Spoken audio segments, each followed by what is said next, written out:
So we're going to continue with your conference. I'm just going to introduce you first and then share my screen with the Spanish version of your text, of your paper, while you read it in English, of course. So, and you can do the introduction in Spanish, of course, since that's what. Yeah, I will do it in Spanish. Yeah, thank you. Cristina Gschwandtner es profesora de filosofía continental de la religión en la Universidad Fordham de Nueva York. Es la autora de los libros Reading Jean-Luc Marion, Exceeding Metaphysics, publicada por la Indiana University Press en 2007. Otro libro, Postmodern Apologetics, Arguments About God in Contemporary Philosophy. Then Degrees of Giftedness and Saturation in Jean-Luc Marion, Marion and Theology, Welcoming Finitude Toward a Phenomenology of Orthodox Liturgy, and reading from this year, 2021, Reading Religious Ritual with Ricoeur Between Fragility and Hope. Ha escrito numerosos artículos, además, sobre la relación entre fenomenología y religión, y es la autora de diversas traducciones de obras de fenomenología francesa al inglés. So, I hand it over to you, Cristina, but first let me share just my screen with your text. Can you all see it? ¿Lo pueden ver? Okay, now it seems to work. Okay, so you're up. Ahora sí. And first of all, thank you very much, for the invitation to Jorge in particular, but to the organizers. And my apologies, A, that I don't have a camera, B, that I don't speak Spanish. That is a bigger apology.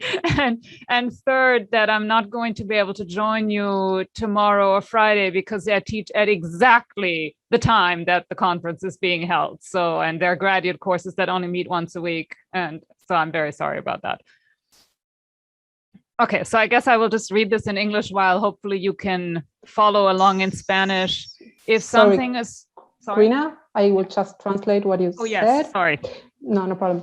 Se disculpa por no poder estar mañana ni pasado, puesto que tiene otro compromiso en el mismo momento que las conferencias de mañana. Agradece a la organización, a Jorge y por la invitación también. So, thank you, Cristina. You're up now.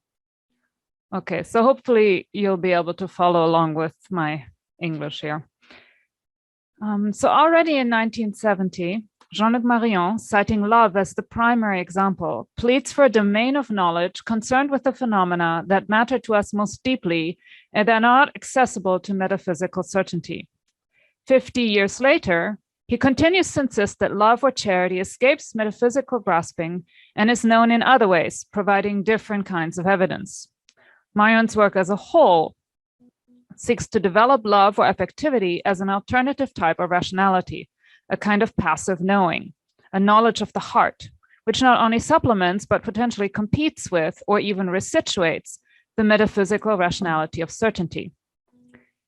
This emerges most clearly, on the one hand, in Marion's work on Descartes, and on the other hand, in various essays addressed to Christian audiences, exhorting them to a commitment to rationality. But it's really a theme that motivates Marion's thinking from the beginning and continues to occupy it. The present contribution will trace some of the ways in which Marion speaks of affectivity, and especially of love, as a form of knowing, focusing especially on the just mentioned two contexts in order to sharpen and perhaps question his configuring of the relationship between his form of knowing and other types of rationality. So the first section. In the book that provides the culmination and apex of his extensive work on Descartes, Marion examines the role of the body and the passions in Descartes. He not only challenges the standard interpretation that thinks of Descartes as a dualist, firmly separating mind and body, but also shows that Descartes operates with a notion of the flesh in which the senses play a major role as a passive form of knowing. This final book on Descartes is a phenomenological reading of this singular and crucial figure in French thought. Marion interprets Descartes not only as a late medieval, early modern thinker and an important metaphysician, but as a genuine phenomenologist who makes productive contributions to phenomenology in his own right. Descartes, so Marion shows, makes a crucial distinction between the body, namely that of others or of things, and meum corpus, my own body, which is treated quite differently from these other bodies and acknowledged to be the inseparable and indubitable substructure of any form of knowing or experiencing. The sensory dimension of the flesh, that is, of the body as mine, and inseparable from me, constitutes a valid and full form of knowing, but a manner of passive knowing, where I experience by receiving what is given to me in the form of impressions and sensory data. Perceptions, sensations, and emotions all count as passive thoughts that affect the soul or mind intimately. They are not generated or caused by the soul or mind, but come to it and are given to it, not in accidental, but in essential fashion. They are also involuntary, that is, they arrive in surprising ways, rather than being produced intentionally. They are consequently received as givens, rather than self-generated. Passive thought is what arrives from elsewhere, has an effect upon me, and is known only in this effect. Thus, it displays all the crucial phenomenological characteristics he has delineated for phenomena that are given to us. It is thus shown to be entirely consistent with the broader phenomenology of givenness Marion has articulated in other places. The passions agitate the soul without any external cause, and thus are particularly important elements of this passive thought. One experiences pure self-sensing through the motions of the flesh. Although the passions are thoughts in the mind, they are not self-generated, but often oppose the will. So did you actually remove the things that I was suppressing, or are you scrolling past them? Sorry. Michaela.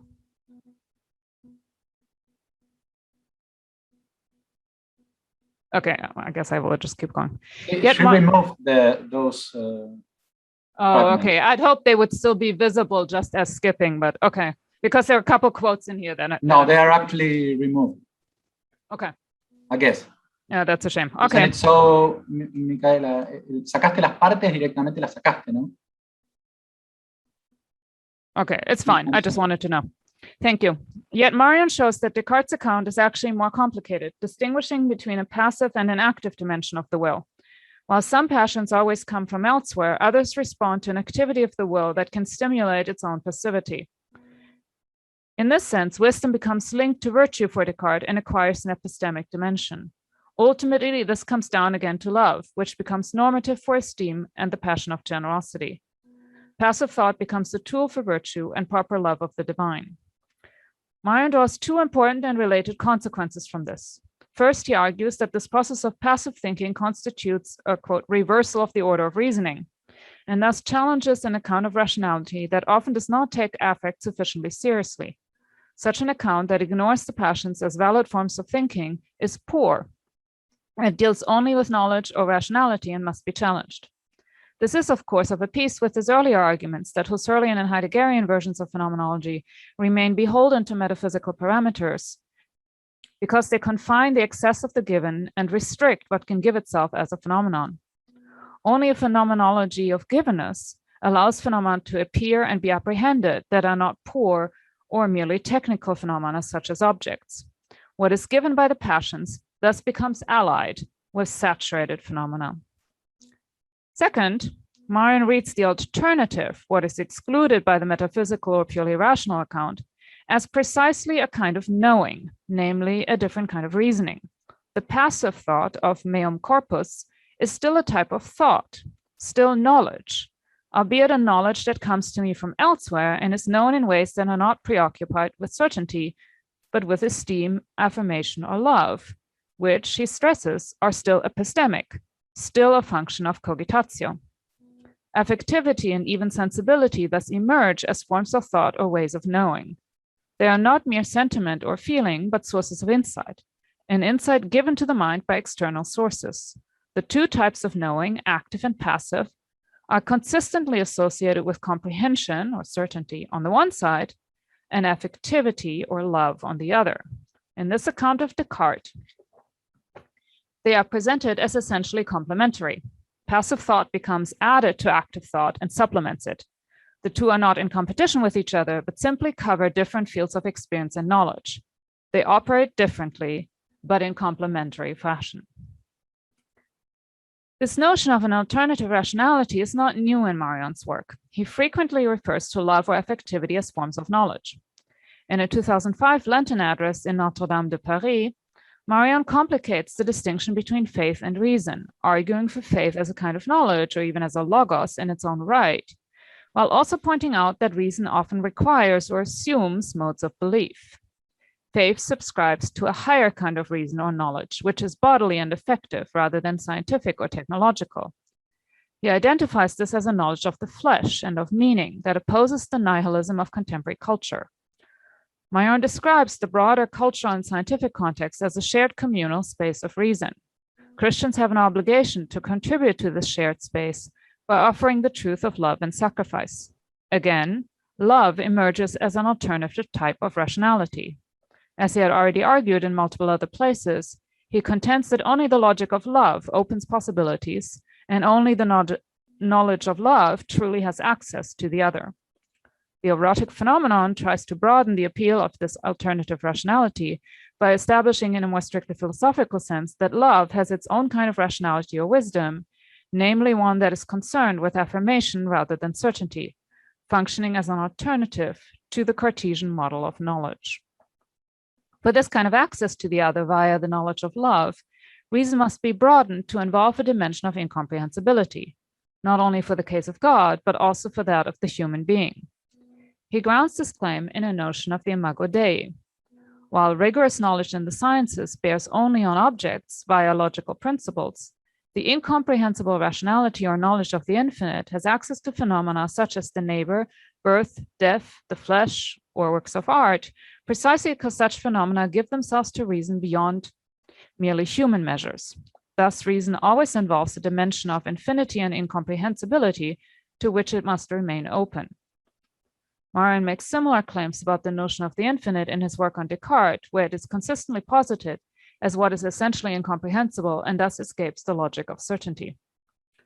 Such an insistence on incomprehensibility is of particular concern in the case of love for another person. Therefore, this reason involves the dimension of respect. He makes similar claims, so there's again, several quotes are sort of erased here.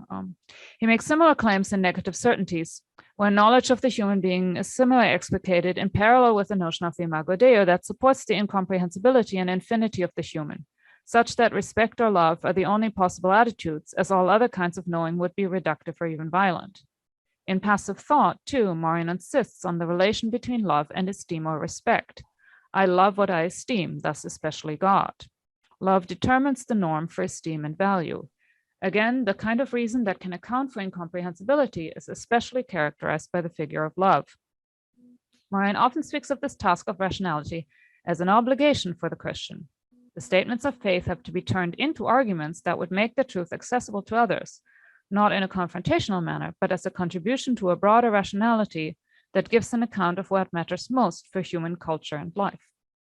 This logic or rationality of the word, to which Christians are committed and which they thus have a duty to communicate more broadly, is essentially a logic or logos of love. Love is the most fundamental human truth, preceding calculating reason and rigorous logic, but is also most supremely the name of God. Everything that human rationality could attribute to the divine culminates in charity, verified in the experience of the world. Thus, in these texts, most of which were addressed to explicitly Christian audiences, Marion still presents an alternative type of rationality that would be complementary to metaphysical certainty or to the wider culture, but here speaks of it as the special task of the believer, who must add this dimension to the broader conversation. Although non-believers are not specifically blocked from access to its insights, and the relevance or even importance of this logic of love and rationality of incomprehensibility for even a secular audience and the culture as a whole is often emphasized, there is still a sense that these are insights to which Christians are especially privy and that they have a special mission of communicating them to the world. This is described as an essentially kenotic task, although it does not escape all connotations of an elite or privileged positum, a special Christian or Catholic wisdom of which others are unaware or to which they do not have access.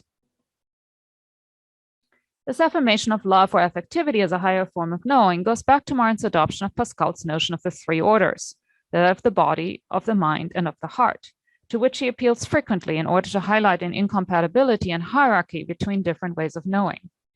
The first order knows through the senses and arrives at empirical knowledge.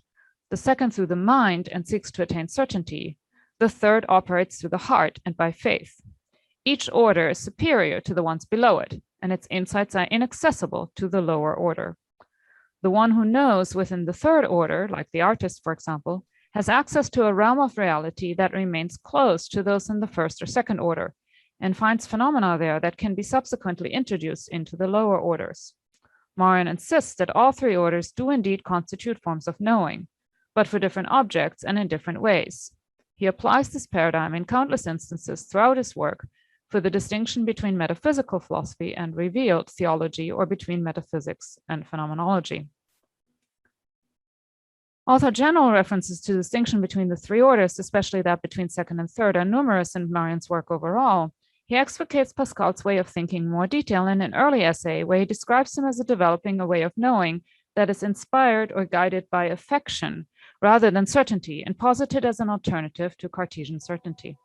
In some cases, Pascal adopts Descartes' equation of knowledge or certainty with evidence, but then subverts it to allow for a different kind of evidence than Descartes permits. Pascal is always aware of the sorts of phenomena, including language, that escape the Cartesian requirements of clarity and distinction. On the most basic level, certain definitions, demonstrations, and principles escape the criterion of certainty because they undergird the possibility of knowing in axiomatic fashion. Here, truth is known through the heart rather than via rationality, because the evidence is too excessive for the model of certainty to be able to give an account of it. What escapes Cartesian rationality and certainty is often defined by excess. In Marion's phenomenology, too, it is the most excessive phenomena that escape Husserlian and Heideggerian parameters and require a more radical phenomenology of givenness. Pascal thus distinguishes between the faculty of understanding and that of the will or heart as two regimes of rationality. The former is moved by rationality and relies on evidence from nature. The latter is governed by affectivity and relies on desire. The heart or will thus has its own kind of evidence, which can be just as convincing as and often more compelling than that of the mind. Here, the two kinds of evidence, theoretical and practical, can be in conflict with each other, and the knowledge of the heart via desire is often received more eagerly than the knowledge of certainty appealing to the mind. Thus, appealing to affect can be considerably more convincing than appealing to rationality. The will functions via its own sort of evidence, namely that of desire. Although Pascal links this to a natural desire for the divine, he also allows for this function in a non-theological context, a method of convincing in cases where strict rationality in the sense of logic and certainty does not apply, an understanding that is essentially superior to the Cartesian knowledge acquired via clarity and distinction. Marion often employs this model of the orders in order to distinguish between superior realms of knowing and inferior ones, most frequently to contrast either revealed theology or a phenomenology of givenness to a metaphysics of the object. In an early essay, he applies this model to the notion of Christian philosophy. Christian philosophy serves as the shuttle or translation between third and second orders, between the special insights of theology accessible only to those who have experienced God or been given the truths of revelation, and the broader realm of philosophy accessible to rationality more generally. He gives as examples the face of the other, the notion of the person, history as meaningful, the notion of the icon in the sense of a meeting of gazes, the idea of faith, and the phenomenon of love. Theology alone has access to the highest order of charity. But the philosopher of religion who has seen these theological phenomena can then formalize them rationally and introduce them into the realm of purely rational philosophy. This order of charity saturates conceptual knowing with its abundant phenomena and can potentially redeem it.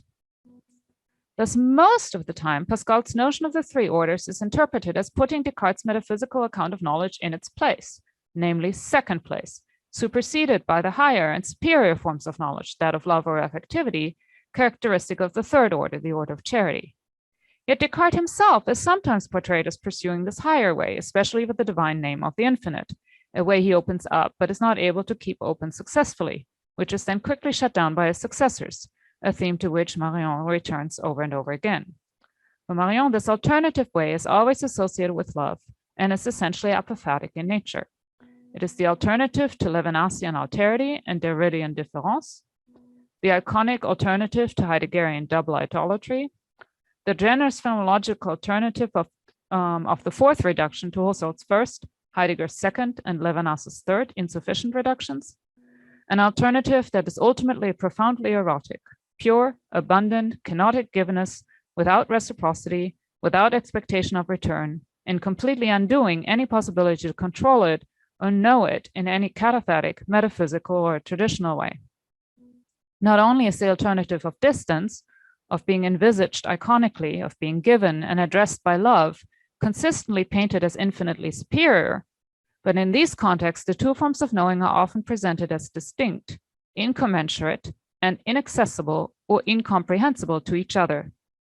As Marion reiterates at multiple points, between metaphysics and charity, one must choose. Yet in Marion's view, Pascal goes even further. In the case of God and other truths of faith, evidence will be compelling only to those who already believe. For others, it will serve instead as a source of confusion and obscurity. A particular condition or predisposition is required for this type of knowledge to become possible in the first place, and it is inaccessible without this predisposition. The knowledge of faith or revelation can be seen or received only by those who are prepared. Marion already argues this in the interview with Alain Benoit when he's a student, where he not only contends repeatedly that metaphysical knowledge of certainty has no access to the divine, but asserts also that God gives himself to be known otherwise. He takes up this argument again several decades later in his response to Jocelyn Benoit by claiming that Benoit is simply refusing to see what is there or not seeing it from the right perspective. One must enter the particular horizon imposed by the phenomenon in order to encounter the phenomenon at all.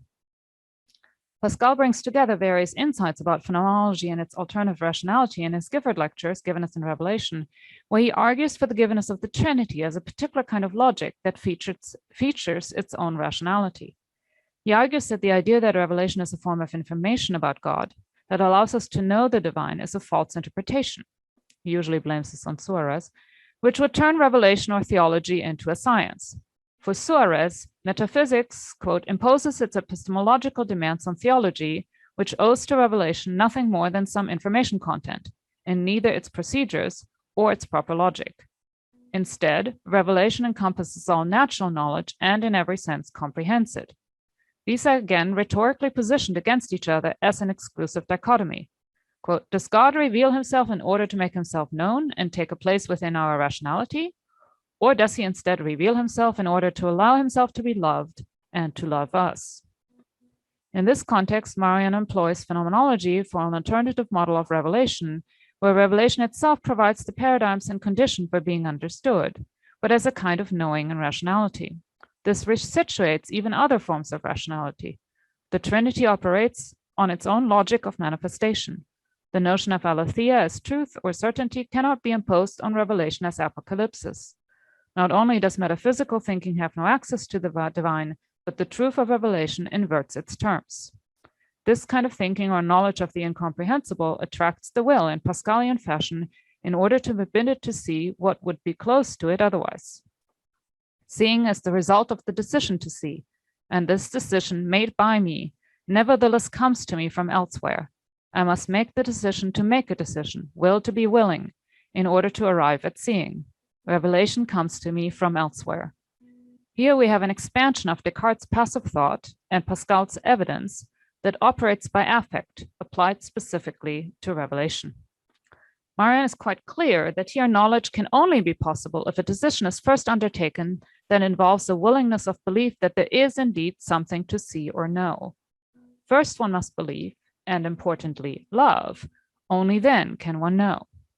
He appeals to his phenomenology of givenness, in which the phenomenon gives itself entirely from itself, without permitting any parameters to be imposed upon it, in order to speak of the manifestation or revelation of Christ as a similar saturated phenomenon whose excess defies any traditional logic.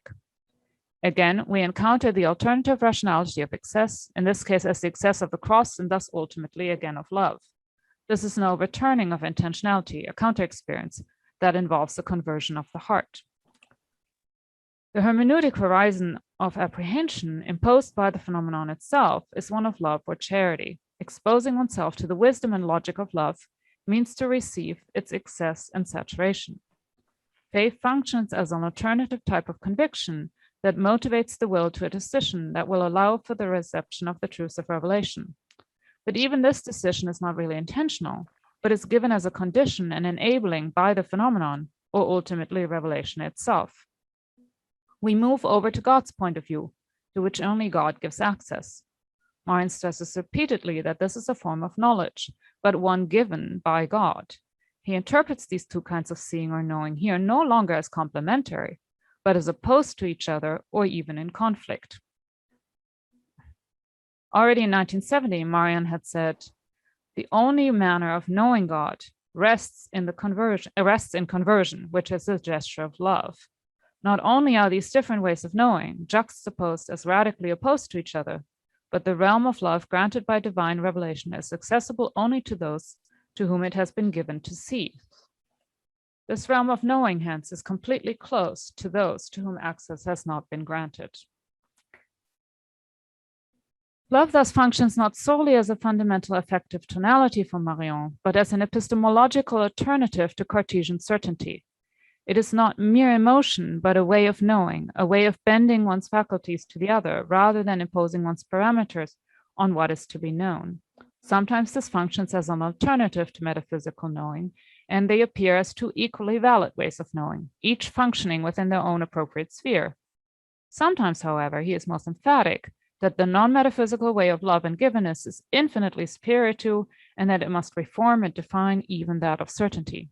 There's a kind of slippage here, where love or givenness or saturation are sometimes treated as complementary alternatives to certainty or metaphysics or pure phenomenality, respectively, and sometimes as superior, as more determinative, and as resituating all other knowledge and phenomenality. Sometimes everyone is seen to have access to it. Sometimes it is presented as the special revealed endowment of Christians, directly received from God. The independence of the sphere of love from the sphere of rationality is thus fluid for Marion. Sometimes they are firmly separated, posited as opposed to each other, and presented as entirely incompatible. Sometimes they seem complementary alternatives of each other, two spheres without overlap, but not at war with each other, simply covering different areas of phenomenality. But sometimes they merge far more fully, and the distinction between them becomes almost impossible to maintain. This is the crucial problem that permeates Marion's work and to which he returns over and over again. It is the problem of the orders. Is the third order accessible to the second or not? Is passive knowing simply a basic epistemic structure that everyone deploys on a daily basis, banal, part of what it means to be human, a basic tonality of affectivity? Or is it a condition given by God, accessible only to those who have been prepared by faith, seeing the world from God's point of view because they have been granted this special position? Is the alternative phenomenology Marion outlines, along with its special saturated phenomena, a special case, something that simply cannot be seen or made sense of by anyone who does not already believe in them or has experienced them and loves them, requiring its own method of investigation that is completely incompatible with and different from standard philosophical methods? Or can we make philosophical sense of such saturated events, such phenomena, which really are banal and accessible to everyone, thus continuous with other phenomena, just seen somewhat differently? This tension, as far as I can tell, remains ultimately unresolved in Marion's work. Gracias. Thank you very much, Kina. I'm sorry I didn't answer before because I had like a problem with Yeah, I was hoping that the quotes that I was skipping in the presentation would stay visible, just lighter, but I guess not. So there were lots of quotations that got, that I didn't read because we wouldn't have time, but that are actually in the paper. So maybe you want to say that. Okay. Sí, ella había mandado una versión más extendida del artículo y después hizo una reducción y también había unas citas importantes que ella quería mencionar, pero que las borramos, hubo un error de comunicación quizás allí, y que bueno, después probablemente se las podemos también pasar incluso. So, dejamos entonces el espacio para preguntas, para comentarios, sobre la conferencia de la profesora Gschwandtner, y si las pueden plantear, lo hacen en castellano o en inglés si prefieren, y si lo hacen en castellano se lo puedo traducir.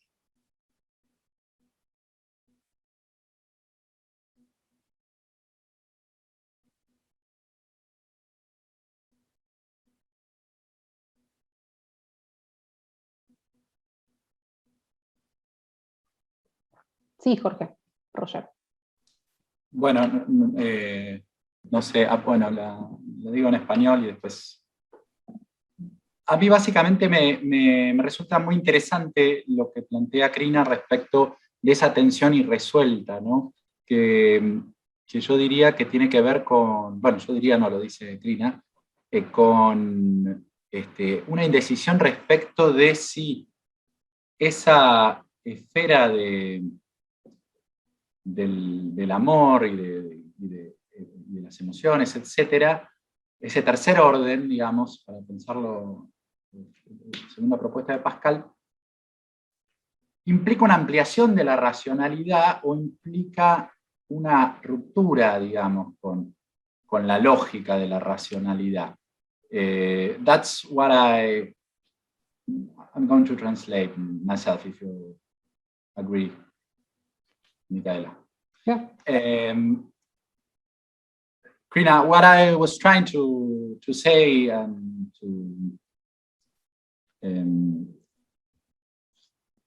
ask you is that if you think that this logic of the heart implies an sort of amplification of the rationality, if that word exists, amplification, or if we have to think in a rational domain and above it domain of the heart that works in a different way, and so we cannot speak about an amplification of rationality.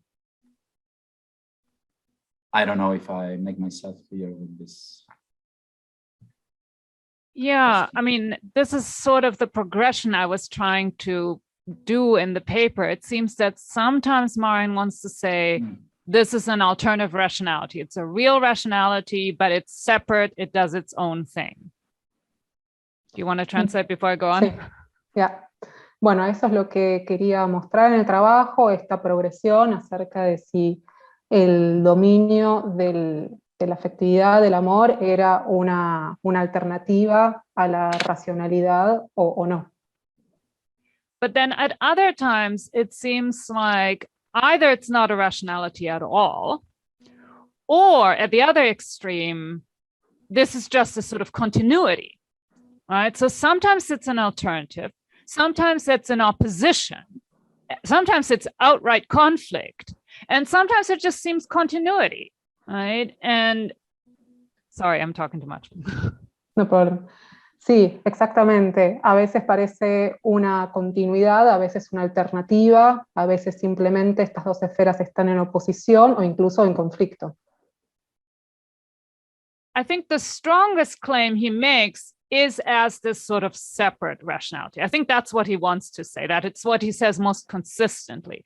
But it does lead to almost a kind of schizophrenia, right? So if this can only be known through love, and it cannot be known in any other way, like this logos of the Christian, for example, how does it then relate to our other forms of knowing or to our knowing of the world or the rest of life, right? And I'm not sure that he's clear about the transition between them.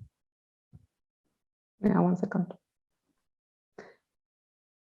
Ella cree que lo que más fuertemente cree Marion es que se trata de dos racionalidades separadas, pero que en ese caso podría llegar a extraerse una suerte de esquizofrenia entre estas dos racionalidades, porque justamente si una de las esferas se conoce solamente por el medio del amor, el problema es establecer qué tipo de vínculo hay entre esa esfera y las esferas que tienen que ver con otros tipos de conocimiento.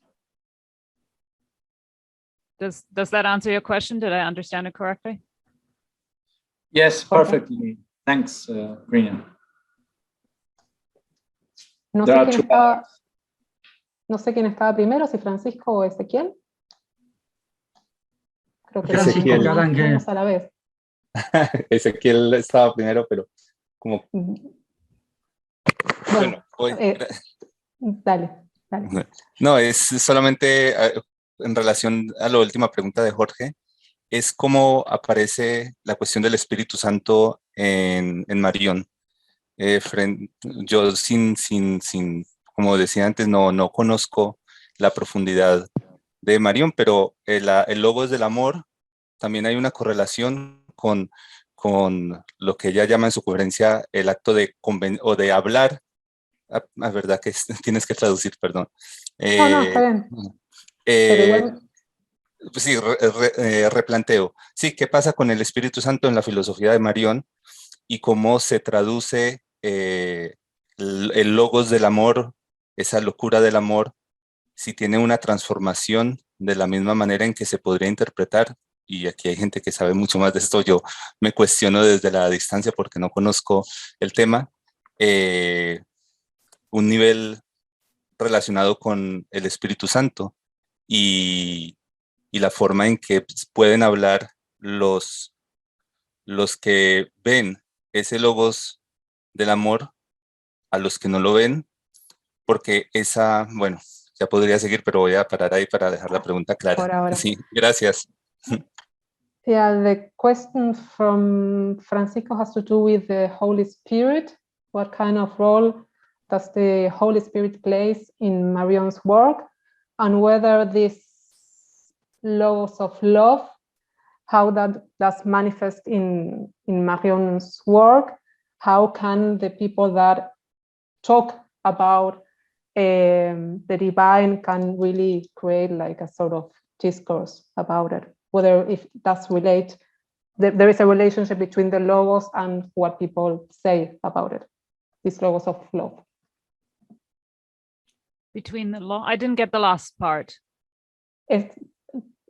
What kind of relationship there is between the logos of love, ¿no, Francisco? Logos del amor con... Okay. El logos y la manifestación de ese logos, si es una vivencia, si los que reciben el logos viven el fenómeno de oídas, si eso es una cuestión. ¿Puedo decirlo en inglés si quieres? Intento. No, está bien. Si los que reciben ese logos lo reciben de oídas y tienen un nivel de manifestación diferente, que es también la cuestión de la evangelización. Pero ¿qué significa de oídas? ¿A partir de otros? Sí, a partir de, es decir, en ese logos que interviene en la relación, que me imagino que al ser un logos del amor, mantiene el amor, pero si los que han visto primero, es que es complicado porque, bueno, es un tema de la dinámica de la religión misma, pero es, para dejar la pregunta lo más clara posible, si los que reciben la noticia en un momento posterior la viven diferente, voy a decirlo así. Okay. So the second question has to do with the logos and whether the people who receive these logos, not because they have experienced it, but because they have received it, like for hearsay, like from other people that have actually experienced it, do they have a different experience from the logos? Or if we can trace like this relationship with the logos, like in the same way, like the people who has actually experienced it and the people who had hear it, like in a kind of evangelis. How do you say it? Like a kind of, I don't know how to say it, evangelización in English. Yo tampoco. Evangelization, gospel. Yeah, I don't know. Did you understand the question, Tina? Yeah, so I think there's something about the pronunciation I'm not quite getting. There's one word I'm not understanding from what you're saying, but which one? So like what sounds to me like law, but I don't think that's what you mean. Logos of love. Logos. Love. Oh, logos. Okay, that I didn't get. Logos of love. Yeah. Okay.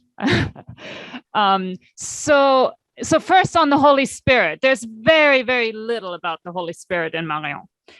It really shows up only in the most recent discussion in the Gifford lectures and the French version that just came out, the much longer discussion where he gets to the Trinity. And I think there are multiple reasons for that. First of all, which probably some of you are familiar with, the situation. Well, sorry, do you want to translate that first part first? Yeah, one second, please. Bueno, ella dice que hay muy pocos lugares en donde se aborda esa cuestión, que quizás en alguno de los últimos trabajos, ¿no? sobre el tema dice algo sobre el Espíritu Santo. Yeah. So one, I think, is just a methodological or maybe a sort of context issue that in France, you know, as many of you know, like theology is not something you do in the academy, you know, most of the time, right? And so if you're a philosopher, you don't engage in talking about the Holy Spirit or the Trinity in your work unless you want to get in trouble, or you're at the Institut Catholique, which Marion was not. So I think that's an important context to remember. Dice que puede haber distintos factores que explican por qué él no se involucra con ese tipo de discursos. Uno tiene que ver con un aspecto metodológico de contexto, que es que, bueno, en la Academia Francesa es difícil hablar de esos temas sin recibir una carta de despido, y que, bueno, a no ser en algún, mencionó la escuela de la Trinidad, ¿no? Trinity College, ¿sí? A no ser que trabaje el Instituto Católico de París. El Instituto Católico de París, a no ser que trabaje en el Instituto Católico de París, pero bueno, que no era el caso de Marion, ¿no? So even the texts that are more explicitly theological or religious, many of which I was referring to partly in the notes or erased in the presentation, but were actually articles that he wrote for Communio, for the Catholic Journal, that he co-edited or co-chaired for decades, you know. And so they were written in a very different context and for a different audience. But I think when you put them next to the philosophical work, you see the parallels. He's claiming the same thing, but sometimes it has the theological, you know, dimension, and sometimes in the official sort of stuff, it does not. You want to do that? And then... Yeah. Bueno, ella también trabajó otros textos que sí fueron presentados en contextos distintos, como unas cuaresmales que presentó en el marco también, digamos, de contextos teológicos, en donde sí trabaja el tema de la Trinidad y el Espíritu Santo, y que básicamente dice lo mismo que está diciendo los textos filosóficos, pero con un contenido teológico más importante. But then to get to the actual issue of the Spirit or the Logos of love, it's almost always in the context of Christ. So his references to, you know, these kinds of themes tend to be biblical, and they tend to be about Christ. So it's the transfiguration, or the resurrection, or, you know, the encounter with the woman at the well, the Samaritan woman, or, you know, on the road to Emmaus. It's these kinds of biblical stories that I read almost literally, you know, no biblical criticism ever appears on the horizon, but it's always Christ. It's very rarely the Spirit or even sort of more doctrinal approaches. Bien, claro, la mayoría de las referencias sobre el logos del amor tiene que ver con Cristo directamente, más que con el Espíritu Santo, con la Trinidad. Digamos, todas las referencias son bíblicas, en referencia a Cristo, a la transfiguración, a la resurrección, y relatos que tienen que ver con, que yo no conozco, con la mujer samaritana, puede ser, y con, sí, creo que eso había dicho, no sé si se me escapa algo. Yeah, and maybe just as sort of a final, you know, little comment on this logos issue, he's obviously playing on the first chapter of John and logos as this major keystone term in the philosophical terminology too. So Christ is the logos, the incarnate logos, but then there's also, you know, the philosophical logos, and he's, you know, trying to read those together. Trata de leer conjuntamente el logos que aparece en el capítulo del Evangelio de Juan, conjuntamente con el logos entendido en términos filosóficos. Does that respond to the question? ¿Responde a la pregunta? Sí, muchas gracias. Gracias, Micaela. Thank you very much. ¿Ezequiel?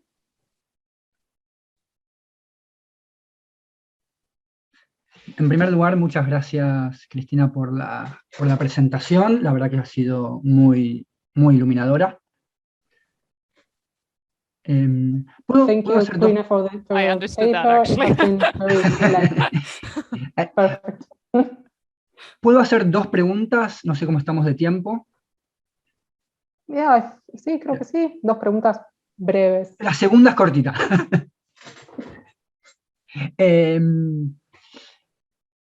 Quería preguntarle si cree que está presente en Marion la posibilidad de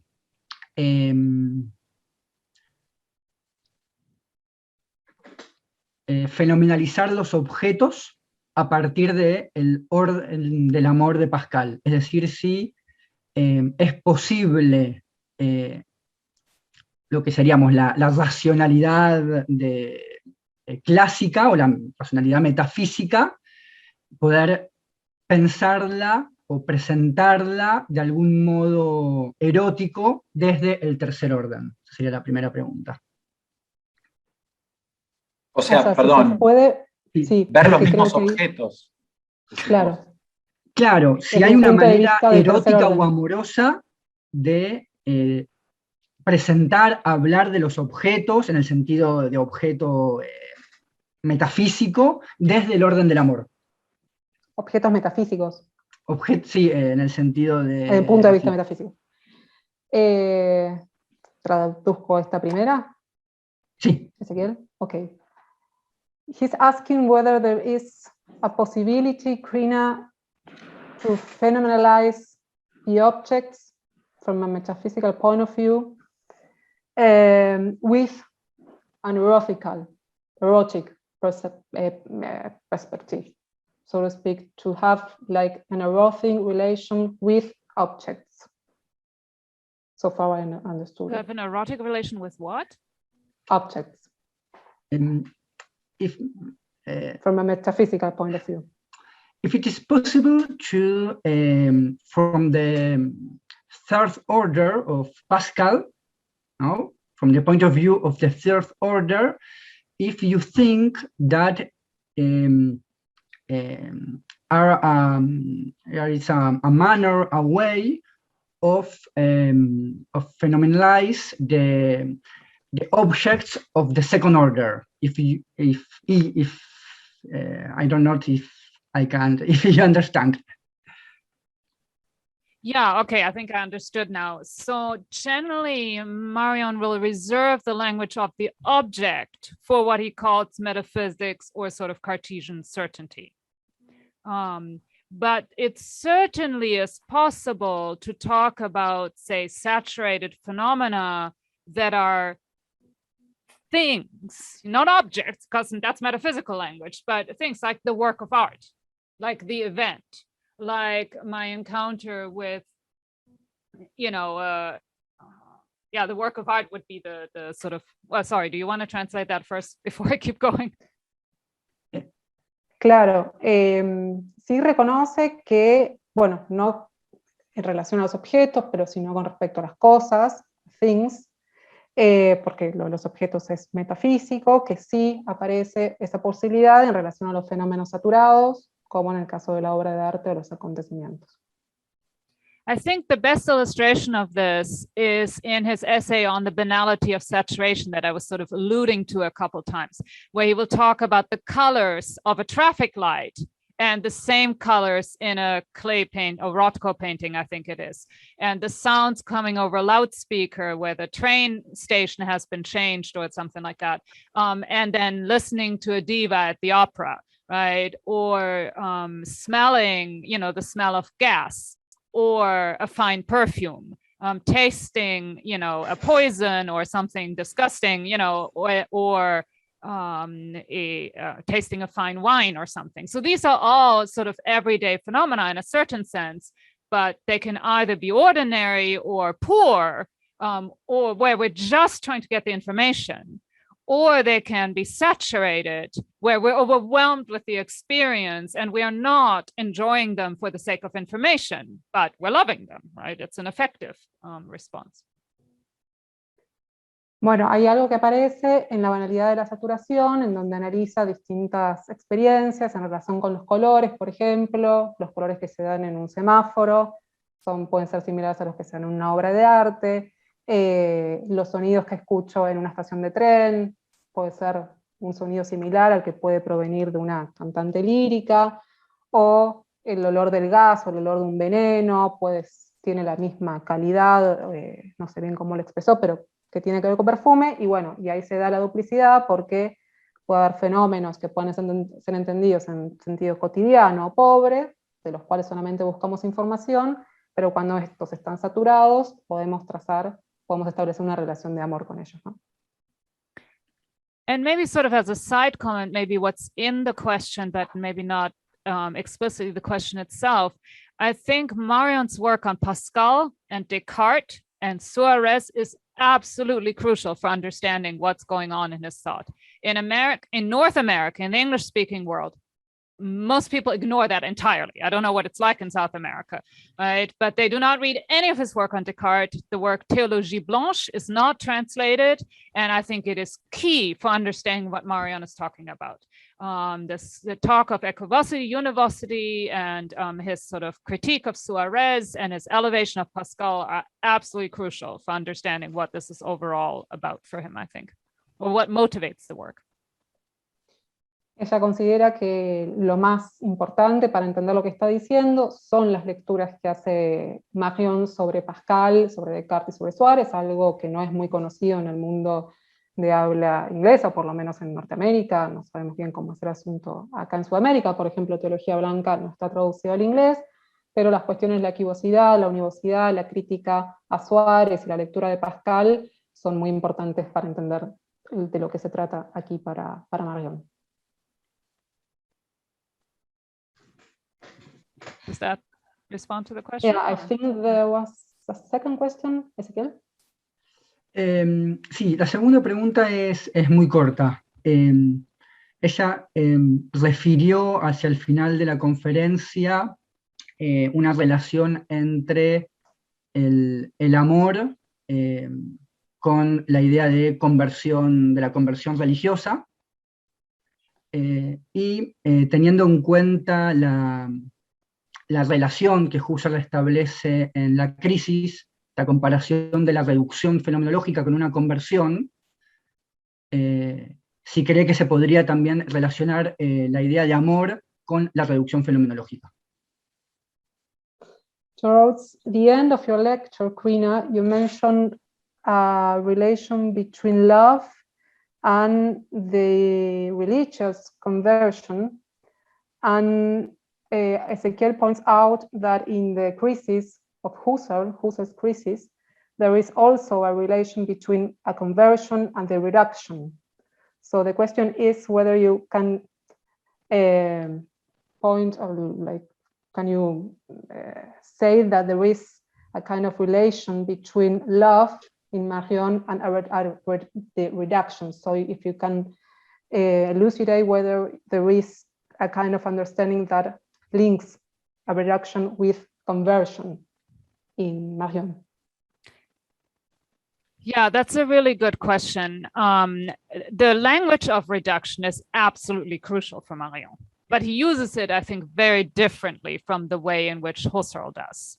I do think, and again, I don't know the Spanish text for Husserl, I do think that that translation of conversion, of Umkehrung, is a mistranslation.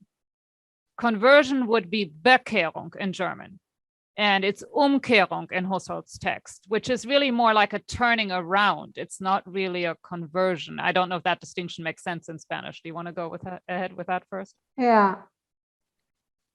O sea, el lenguaje de la reducción es crucial en Marion, pero se trabaja de un modo distinto a como lo hace Husserl. De hecho, what did you say, sorry, Krina? Umkehrung in crisis? Okay. So in the crisis, it's Umkehrung, not Bekehrung. So it's not conversion, but turning around, which are obviously they are related, but they're not quite the same thing. Not Umkehrung, but I didn't hear the Bekehrung would be the German term for conversion. Yeah, Bekehrung es el término alemán para conversión, pero Husserl no utiliza en realidad esa palabra en alemán, sino que usa Umkehrung, que es darse vuelta, ¿no? Yeah, so I would say, be careful with turning Husserl into a crypto-Christian writer. As a person is a different matter, but in terms of writing. But for Marion, the reduction really becomes used as a way of setting aside other concerns in order to focus on a primary concern. And that's how it functions in the erotic reduction. So the erotic reduction gets us out of a concern with certainty or with being or with objects and gets us into a focus solely on love or on erotic relation. I think you could talk about that as a kind of conversion, but that's not quite what's going on. I think it's more a methodological shift. Uh-huh. Bien, bueno, señala que hay que tener cuidado en cómo se lee a Husserl para no transformarlo en un escritor, en un filósofo, así con una presencia del cristianismo. Y en relación a la reducción erótica, considera que lo que se hace en la reducción erótica es poner a un lado las preocupaciones que tienen que ver con la certeza y demás, pero que es básicamente no sabe bien si eso puede ser abordado como una conversión. Muchas gracias. Yeah, does that help? I think so. Okay. No sé si hay alguna pregunta más o...